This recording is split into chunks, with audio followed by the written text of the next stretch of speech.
Plagues, witch burnings, and endless warfare. These are some of the things that immediately spring to mind when we hear the words Dark Ages. Images of black knights and gothic castles also appear in the picture, but this is just a very small, tiny part of what we understand about the so-called Dark Ages. Although there are some truth to what we know, it is not the entire story. For example, the belief that this era in history is completely devoid of intellectual and academic achievements like mathematics and sciences is completely false. If we look at this period more closely, we would find out that it was a lot brighter than we give it credit for. So in today's video, we're gonna clear up the smoke and bring in some light as we count down to 10 reasons why the Dark Ages weren't really all that dark. Number 10, history is written by the bitter. In the years following the crumbling of the Roman Empire, various people from Germanic territories began to rise up and reclaim their lands in the West, which included Europe and North Africa. The established Roman traditions in these territories were swiftly swept aside by the once conquered populations in favor of their own. It was because of this, along with the collapse of the once mighty empire, that historians and scholars, among them Saint Jerome and Saint Patrick, who had strong biases towards Rome, began their smear campaigns by calling the days following the empire's collapse as the Dark Ages. Because of this, achievements made during this time were dismissed in most of recorded history, and instead it was dubbed as a time when no great leaders emerged, no scientific accomplishments made, and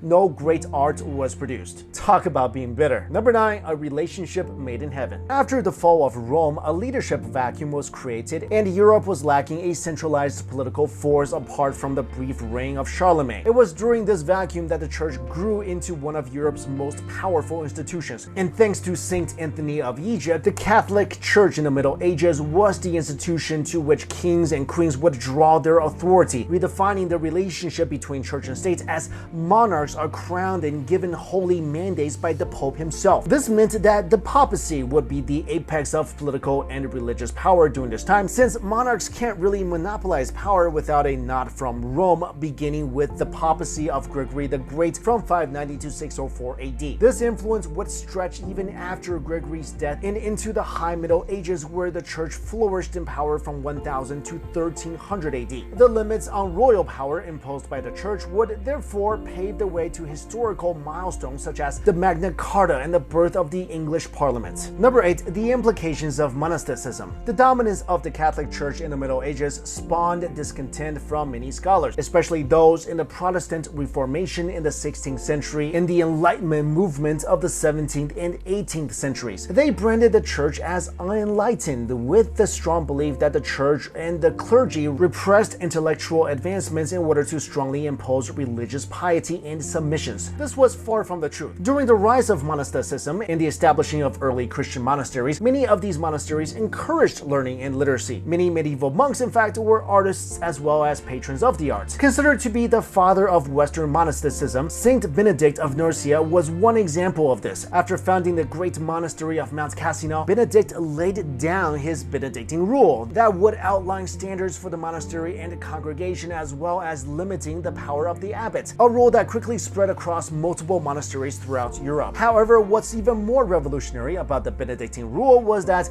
it forced monks to do manual and intellectual labor next to their spiritual submissions and piety, citing that idleness is the enemy of the soul, a school of thought that predates the Protestant work ethic by centuries. Number 7, the quality of living. Pop culture illustrates living in the Dark Ages as, well, pretty dark. Society in that period, as we have been presented, is dirty and disease-ridden, as well as drowning in abject poverty, with only the rich and noble being protected by their wealth and influence. This could not be any more wrong. While it is a fact that there was poverty, it is interesting to note that the Middle Ages have made great leaps in terms of building a civilized society after the fall of the Roman Empire. For one, medieval society has abolished slavery. Improvements in farming technology and well-bred animals have rendered the use of slaves out of fashion. While technically workers within the lands of feudal lord need permission to leave the land, they still enjoy much greater freedom and were treated more humanely than slaves in the days of the Romans. Also, with the rise of Christianity and despite witch hunts and burnings, came the rise of charities and institutions built for the benefit of the poor. Places such as hospices, shelters, and hospitals practically paved the way for what we know now as the public healthcare system. Number 6, entertainment and leisurely fun. We have been led to believe believed that jousting and sword fights are the only ways people entertained themselves back in the Dark Ages. After all, why not? It is a time of giant swords and horseback riding and ridiculously heavy armor after all. I mean, they also have been portrayed in many medieval fairs and restaurants, right? So I guess we've hit the nail on the head with this one. However, jousting was an activity that did not exist until the late 11th century, and even then it was only employed as a military drill and not a form of entertainment. The reality is far less exciting and blood-drenched. Compared to the eras that came before, sports and games in the Dark Ages are less combative and generally G-rated. In fact, sports like archery and boxing and rugby had its first appearances in this period. Also, pastimes such as bowling, tag, dancing, and horseshoe throwing are among the popular activities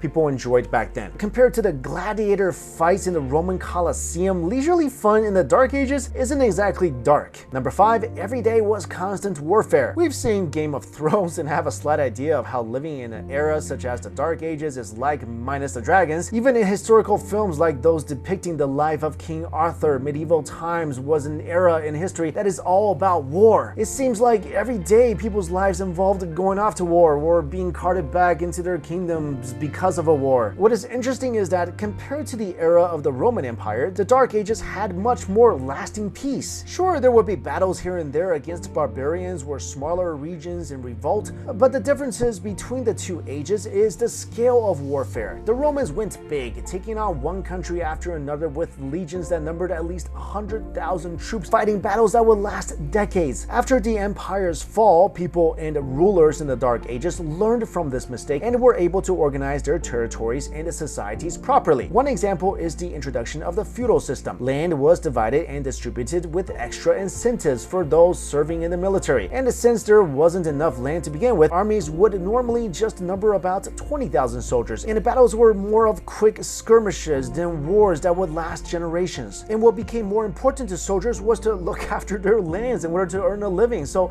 in battles, they usually just clashed for a little while and then head back to tend their fields. Number 4, agricultural boom. Speaking of feudal lands, the early Middle Ages saw a rise in agriculture thanks to developing technology at that time. Most of us see the economy of the age as being composed mainly of blacksmiths hammering their days away. However, while this is not entirely false, Europe has grown to become an agricultural paradise after the fall of the Roman Empire. Before the early Middle Ages, agriculture was only prosperous in the southern parts of the continent, but with the invention of the heavy plow and the employment of farm animals, people were able to turn the soil over and manage to fertilize it. Horses also proved to be much more efficient than oxen, and when the horse collar and horseshoe were created, the rest, as they say, is history. Number 3, fair laws. Totalitarian rulers and despotic monarchs weren't always the case when it comes to leadership in the Dark Ages. It was not always beheadings and hangings at public squares on a daily basis. Remarkably, the medieval age showed an astonishing leap from draconian laws of the Roman Empire to a much fairer legal system. While the laws that existed back then were complex and disjointed, it was for the most part effective and fair. Merchant laws, for example, have evolved into a sophisticated system that promoted good practice and arbitration among traders, perhaps an early form of today's customs law. In order to keep the peace, the Anglo-Saxon law was created, an early form of penal code that was also put into writing, and even though many of the laws were rather tough, they were at best very flexible and fair to the majority. And to show how humane medieval age laws were,